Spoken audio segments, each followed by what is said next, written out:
Habari mfugaji, ningependa kushiriki funzo nililojifunza hivi karibuni. Funzo lililonigharimu mayai na hata pesa. Nilinunua chakula cha kuku ambacho kwa macho kilionekana kizuri.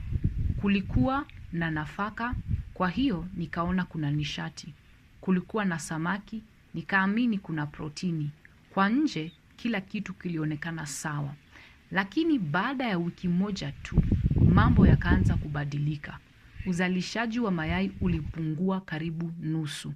Na mayai yakaanza kutoka na maganda dhaifu na rahisi kuvunjika. Kama unavyoona kwa video zingine nilizo link na hii video. Hapo ndipo nikagundua kweli. Ndiyo, chakula kilikuwa na nafaka kwa ajili ya nishati. Ndiyo, kilikuwa na samaki kwa ajili ya protini. Lakini kilikuwa kinakosa virutubisho muhimu vinavyofanya kuku wa mayai watage vizuri. Virutubisho vinavyosaidia uzalishaji endelevu na ubora wa mayai. Sio kila chakula cha kuku kimeundwa kwa ajili ya uzalishaji wa mayai. Na najua unaelewa hivyo. Unapoendelea katika hii biashara utakuja kuelewa sio kila chakula ya kuku kimeundwa kwa ajili ya uzalishaji wa mayai. Baadhi ya vyakula hutengenezwa tu kwa ajili ya kuuza tu bila kuzingatia athari kwa mfugaji. Na hapo ndipo sisi wafugaji tunapaswa kuwa waangalifu. Ufugaji wa chakula ni biashara.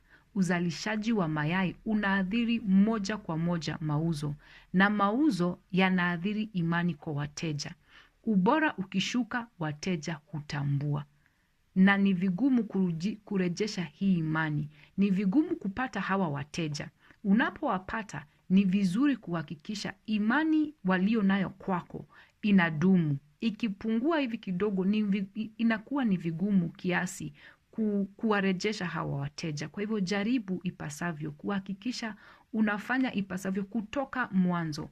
Leta chakula ama patia kuku wako chakula kinachofaa ili isiathiri biashara yako kesho. Ndiyo maana hata kama chakula kutoka kwa kampuni au chapa zinazojulikana kinaonekana ghali, mara nyingi ndicho nafuu zaidi kwa muda mrefu. Vimejaribiwa, vimeleta matokeo na vinakulinda uzalishaji wako. Kwa hivyo, kabla ya kununua chakula cha kuku, fanya utafiti wa kina. Zungumza na wafugaji wengine, uliza kinachowafanyia kazi, soma lebo za chakula, nunua kutoka kampuni zilizo na rekodi ya mafanikio katika ufugaji wa kuku wa mayai. Kwa sababu, chakula cha bei ya chini kinaweza kukuokoa pesa leo, ni sawa, lakini kikakugharimu uzalishaji, wateja na faida kesho. Kama mkulima ningekuhimiza, ingawaje inaweza kugharimu leo, nunua hiyo itakusaidia na italinda biashara yako. Kesho utajua vile utakavyoweza kupunguza pesa labda katika kujitengenezea vyakula vyako ili usipoteze biashara. Lakini kwa sasa, kama kununua kutoka hizi kampuni zenye zina rekodi nzuri ndio inafaa, tengeneza bajeti mzuri, nunua chakula itakusaidia na italinda biashara yako.